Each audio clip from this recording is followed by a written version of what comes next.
윤리의식에 대한 거는 직업윤리 이론에 대한 부분이고 그 다음은 예절에 대한 거. 보통 이런 내용들이 출제가 됩니다. 최근 출제한 기업들을 보면 출제 기업들이 생각보다 많지 않네 라고 생각하시는데 NCS 직업기초능력으로 출제한 기업이 많지 않은 거지 인성검사라든지 또는 직업성격검사 다른 데서 평가하는 경우가 많아서 이 직업윤리는 좀 범위 잡기가 애매해요. 많은 기업들이 출제를 하기 때문에 공부를 꼭 하셔야 됩니다. 실제 출제됐던 내용들 잠깐 보도록 하겠습니다. 직업윤리 여러 영역에서 나온 경우도 있고 그 중에 특히 공동체윤리 비중이 좀 큰 편입니다. 아까 말씀드렸듯이 직업성격검사, 인성검사 또는 면접 전형에서 평가하는 경우가 많기 때문에 이거 필기용어로만 끝내기 너무 아까워요. 아시겠죠? 뭘 공부할 것인가? 직장인은 타고나는 게 아닙니다. 입사하면 배워요. 직업윤리도 배웁니다. 그래서 철저하게 배운 걸 가지고 적용해야 돼요. 성희롱도 법률 지식을 토대로 해야지 내가 느끼는 거 이건 판단 기준이 아닙니다. 아시겠죠? 첫 번째 대표 기출 유형 윤리의식에 대한 내용입니다. 평가는 윤리의식이지만 실제 평가하기 위해선 이론적으로 여러분이 공부를 좀 하셔야 되죠. 이론 공부하는 걸 얘기하는 거예요. 문제를 통해서 적용시켜 보시면 됩니다. 대표 예제입니다. 프레젠테이션에 전사적 노력을 하고 있다는 얘기는 이번에 입찰해야만 이 회사가 살아날 수 있어요. 그래서 보조해 줄 겸 김대리 차 타고 가고 있는데 초등학생이 뺑소니 차에 치는 걸 봤어요. 자, 이럴 때 직업윤리와 개인윤리가 충돌한다. 행동 기준으로는 직업윤리가 우선이다. 자, 그럼 어떤 생각을 합니까? 프레젠테이션이 중요하기 때문에 애 구하는 건 뒷전. 이거 뭐 좀 이상하네. 그래서 직업윤리, 개인윤리보다 훨씬 더 중요한 걸 따로 떼봤어요. 생명윤리입니다. 생명윤리 다음에 직업윤리가 있고 개인윤리가 있는 거지. 생명윤리는 그 어떤 것보다 중요하잖아요. 애를 구하긴 해야 되는데 이것도 문제야. 애를 구하면 직업윤리는 안 지켜도 되냐? 이렇게 접근하시면 곤란해지죠. 왜냐하면 직업윤리라는 뜻에는 사실은 생명윤리가 포함되어 있습니다. 직업 가진 사람, 자신의 임무를 수많은 사람과 관련된 공적 약속이자 최우선 과제여야 돼요. 공적?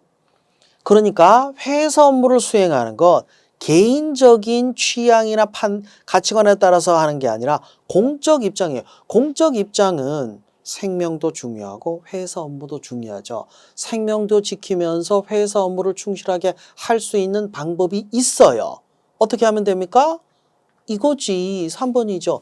김대리에게 병원 데려가라고 하고 프레젠테이션 하러 가면 애도 구하고 프레젠테이션도 하고 다 할 수 있잖아요. 나머지 볼게요. 프레젠테이션 포기. 야, 생명윤리 위해서 직업윤리 포기하는 것처럼 돼버리네요.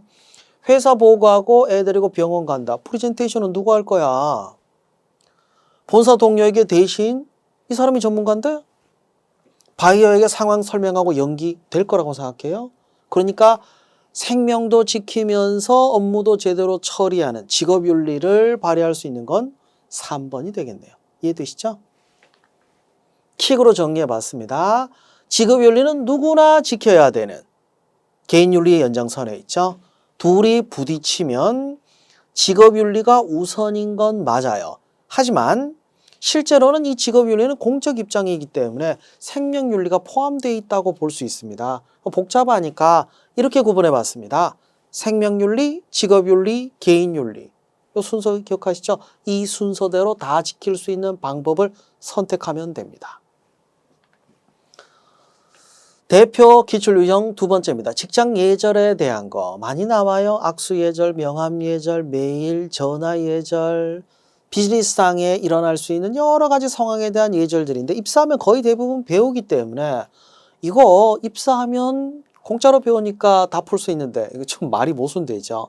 입사하기 위해서 꼭 공부를 해야 됩니다. 성희롱도 법에 대한 공부가 필요하죠. 공부하면 쉬운, 하지만 안 그러면 굉장히 막연하게 느껴질 수도 있는 부분이죠. 실제 문제 좀 보도록 할게요. 인사 예절에 대한 내용입니다. 인사를 잘 모르다 보니까 최사원은 무조건 90도 허리 숙여 인사하고 있어요. 자, 90도 허리 숙이면 굉장히 공손한 것처럼 보이는데 그렇지는 않습니다. 예법에 안 맞아요. 90도로 인사하는 거는 종교 제례에서나 사용하지 실제 직장 내에서는 90도 인사법은 없습니다. 그럼 대체 어떤 인사가 있는지 인사 종류 구분해 보도록 할게요. 인사는 각도, 이 각도는 허리 각도입니다. 묵례라고 하는데 잘못 봤나라는 생각 들었을 거예요. 목례 아닌가? 목례는 이 목이 아니에요. 눈으로 안녕하세요. 이게 목례야. 직장에서는 원래 이런 인사 안 해요. 묵례입니다. 가까운 동료 아랫사람 또는 상사도 여러 번 봤을 때 그때는 가볍게 인사하되 15도 숙이면 됩니다. 자, 상황을 봅시다. 이게 제대로 된 인사를 할 수 있는 상황은 아니에요. 화장실에서 큰 소리로 상사에게 반갑습니다. 상사도 불편하잖아요. 좁은 엘리베이터에서 어떻게 그렇게 인사해? 가볍게 인사할 수밖에 없죠. 15도 인사는 묵례. 기본이 되는 게 보통례예요. 어른, 상사, 고객에게 기본적으로 하는 인사는 30도 허리 숙입니다. 정중례는 감사 인사할 때 또는 사죄할 때 굉장히 공손하게 해야 될 때입니다. 특히 면접 때 정중례입니다. 45도예요. 자, 15도, 30도, 45도 그 이상 숙이는 건 없어요. 묵례, 보통례, 정중례 구분되시죠? 자, 윤종혁 과장부터 보도록 할게요. 하루에 여러 번 마주친 상사 30도 허리 숙이면서 보통례 할 필요는 없죠. 그렇죠. 15도 묵례하면 됩니다. 최수지 차장입니다. 고객 만날 때 30도 허리 숙여서 보통례로 인사해야죠. 김소원 부장입니다. 출장 갔다가 돌아왔을 때 상사 만나면 45도 허리 숙여서 정중하게 인사. 뭐 잘못한 게 있어요? 보통례로 30도 인사하면 되죠.